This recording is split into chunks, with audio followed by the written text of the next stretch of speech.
to have him here with us. And we welcome you, Father Dale. Good morning. Good morning. Thank you so much, Frenchie. Good morning, friends. When I left this prayer space yesterday, I went up to the north side to Ascension, where we had our first mass at 9:30, and it's been a long time custom there prior to our final blessing dismissal to invite children and our youth to come forward, and we ask God's special blessing for them as they head into their week. And so they all scooted up yesterday, and it was just from babes in arms to 4 and 5 and 6 year olds to 13-year-olds. They were there, and I just looked at them, and they had a wonderful spectrum of skin color, and some of them had obviously chosen their own outfits that morning, were pretty colorful and funky, and I heard myself say out loud without thinking, I said, "Aren't you beautiful?"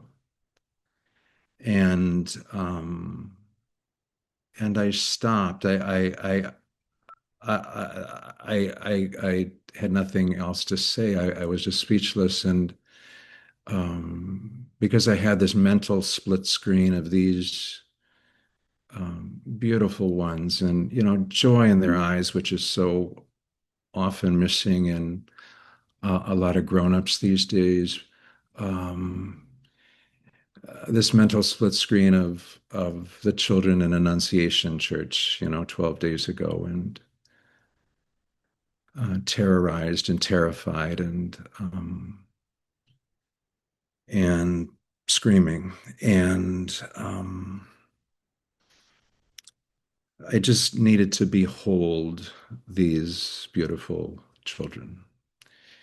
Uh, we've heard, and Don, you alluded to it yesterday, the acts of heroism that took place in that church, of teachers on top of children, shielding them from bullets, and children shielding other children, their classmates, and kids younger than themselves. And while that last image is somehow so poignant, it also, in my own reflection, has been um, so shameful that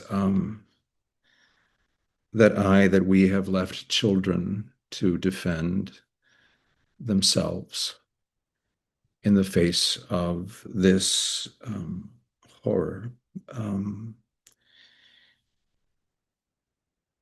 a gentleman by the name of Brendan Walsh of the Catholic Worker Movement is um, quoted to have said, "When they come for the innocent without crossing over your body, cursed be your religion and your life. When they come for the innocent without crossing over your body, cursed be your religion and your life."